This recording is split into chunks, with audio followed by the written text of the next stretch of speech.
What's happening, traders and investors? It's Rod with Power Group. Welcome back on the Pursuit of Wealth, your home for MJ stocks, crypto assets, and interviews. It's Tuesday, May 9th. I hope you're well. And in this video, I'm going to go over what I think is the most important chart right now to be watching. And we're going to go over some bullish catalysts that we can be looking at for stocks and crypto.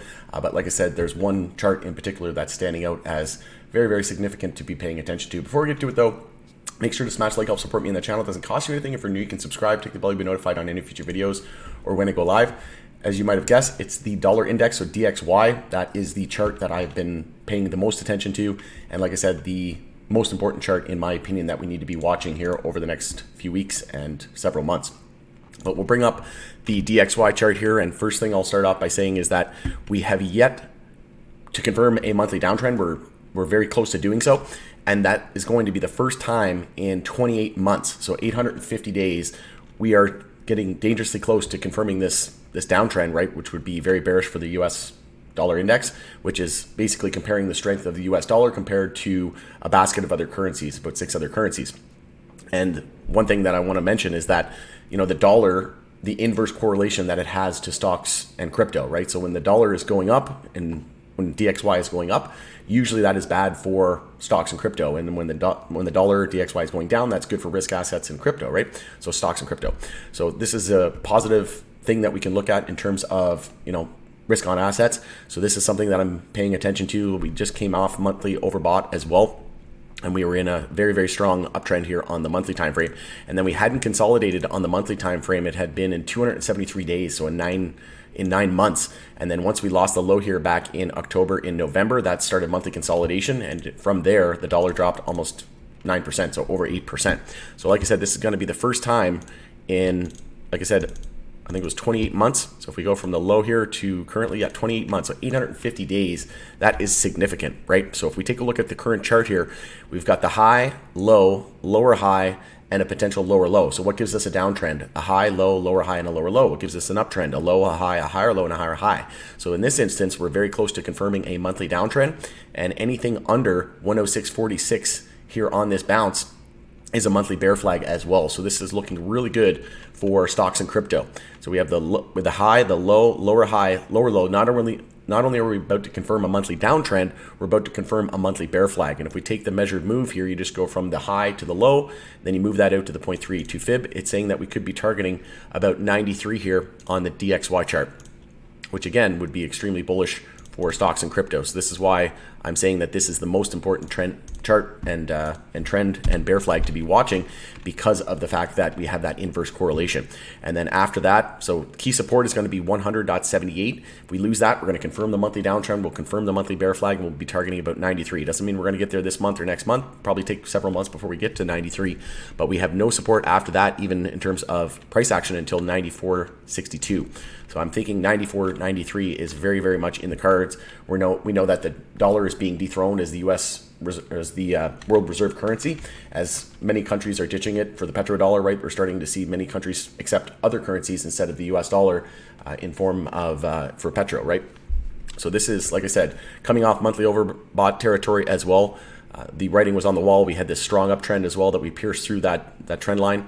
So everything is looking like we could see the dollar break down. But again, we need to lose that support at 178. Personally, I would like to see us lose 100, a flush of 100. And then that will give me confidence that we're going to see that continuation from the monthly downtrend confirmation and then the bear flag as well. And like I said, I really expect the selling pressure to pick up if we do lose 100 psychological, because that's a very, very important number and round psychological number. If we take a look at the S&P 500 as well, to give some context, if we take a look at the monthly time frame, I've been calling this for a while. I took the .com fractal from back in the .com days, which is this fractal here from the high to the low, and I copied and pasted that. That's what pasted it. So you'll see the blue chart here, those blue bars. That is the .com fractal. And I had been stating that we've been following it pretty much verbatim. So we had that lower high, monthly downtrend confirmed, and then another lower low, and then another lower high. But what I anticipated was that we were more than likely going to deviate from this. The past, history doesn't always repeat, but it can rhyme. And in this instance, the macroeconomic landscape has changed significantly. And what we didn't have back here was, printing of trillions of dollars. We had the RSI peak in 1996, and then the price peaked in 2000. So 4 years later, then we went to monthly oversold. Look at this eerily similar chart. price peaked, or sorry, RSI peaked in 2018. 4 years later, the price peaked in 2022. Now we're potentially heading to monthly oversold. But again, like I've been saying, what I've been calling for is potential inverse head and shoulders and a potential for a new all-time high, because the Fed banned themselves from owning stocks back here at the all-time high, not down here, not down here, up here, because they're borderline criminals. Now there's a bill passing through Congress that's going to potentially ban Congress from owning stocks. So what do you think? They're going to want to sell here? You're going to want to sell here? Or are they going to want to create a new high to sell up here? Probably continue that criminal activity, right? Insider trading at the highest level. And they're probably going to ban themselves up here as well, right? So that's what I'm going to be looking for as a market top. But why am I expecting the deviation from this .com fractal? Well, again, the past doesn't always repeat, but it can rhyme. But also, the fact that we have the artificial printing of money and the liquidity propping up the market, right? So tons of liquidity coming in from the Fed, printing, keeping the stock market up. So we're probably going to deviate from it, create a new high, in my opinion, maybe even potentially a new all-time high, with this inverse head and shoulders saying that we could do that with the measured move. But ultimately, I would be expecting at least a retest of those previous all-time highs, if not a new potential all-time high, which this inverse head and shoulders is saying we could get up into the 480s, potentially the low 490s. And again, that would likely be a top marker, a top being set once we see Congress being banned from owning stocks. So keep that in the back of your mind as a potential top indicator. And then we could see an EMA 12 and 26 bear cross of these EMAs.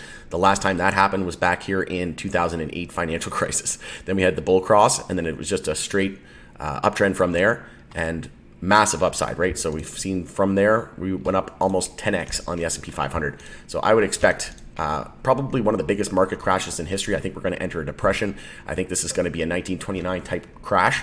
So that's how I'm preparing for it. I also did a video on how I'm preparing for one of the worst market crashes in history. So if you haven't seen that, just go to my channel, go down here, how I'm preparing for one of the biggest market crashes in history, as I mentioned. But you know, enough doom and gloom. On the weekly time frame, it is a weekly bull flag. So we have the low, high, we're looking for a higher low, and that's going to be indicative when we confirm the daily uptrend. So as long as that 0.32 fib holds there at 401.04, or sorry, 401.64, it's a potential weekly bull flag. So in order to confirm and see further follow through, we need to break 417.62 on the S&P 500 to be confident that we're going to see this measured move target of about 439 on the S&P 500. So like I said, over the next few weeks, it's looking like we could potentially see that weekly bull flag confirm. And even Bitcoin has a weekly bull flag as well. So low, high, higher, low. And now in order to confirm, we need to break 31,050 resistance. So if we break 31,050 resistance, we'll confirm the weekly bull flag on Bitcoin as well, and we'll be targeting about 42,000. And then in terms of the weekly time frame, we are seeing a little bit of cause for concern here. We're seeing a bear cross of the stochastic on the S&P 500, and very close to seeing a bear cross on the MACD, but we're still holding that 10-week moving average, which is good. So we're mostly bullish there on our macro indicators. We are topping out. We're hitting our head here on the 100 weekly. So I want to see another weekly candle close, get over that, and then we've got some runway. And we also had a death cross when the price was sitting here. Let me just change this here. So price, when we had the death cross on the S&P 500, was around 434. Then we went to 344. Now we're seeing a golden cross with the 50 below the 200-day moving average crossing, and we could potentially see a lot more upside. So adding more confluence to the fact that, like I said, we could see a lot of upside for stocks and crypto, assuming the dollar breaks down, confirms this monthly downtrend follow through, and bear flag and targets 93 and potentially heads towards it monthly oversold before. I don't think it's going to print monthly oversold, but it'll probably get close, and then we'll more than likely see the S&P 500 head toward monthly oversold as well. But I do think that we're going to see in the short to medium term, I'm bullish on the market, on the stock market. Leading into the end of the year, I think we're going to see one of the biggest crashes in history. But I do think there's going to be some potential upside here, a significant potential upside. And like I said, watch for Congress being banned from owning stocks to mark the top. But going in it there, thanks again for joining us on the Pursuit of Wealth. It's Rod with Power Group. If you could smash the like, share the video with anybody that might find value. Let me know what you think in the comments. If you found any value in this today, I would appreciate it. But going to end it there, thanks again. We'll see you on the next video. Also going to be doing another live stream here with some product reviews, so stay tuned for that. Take care. Talk to you again soon.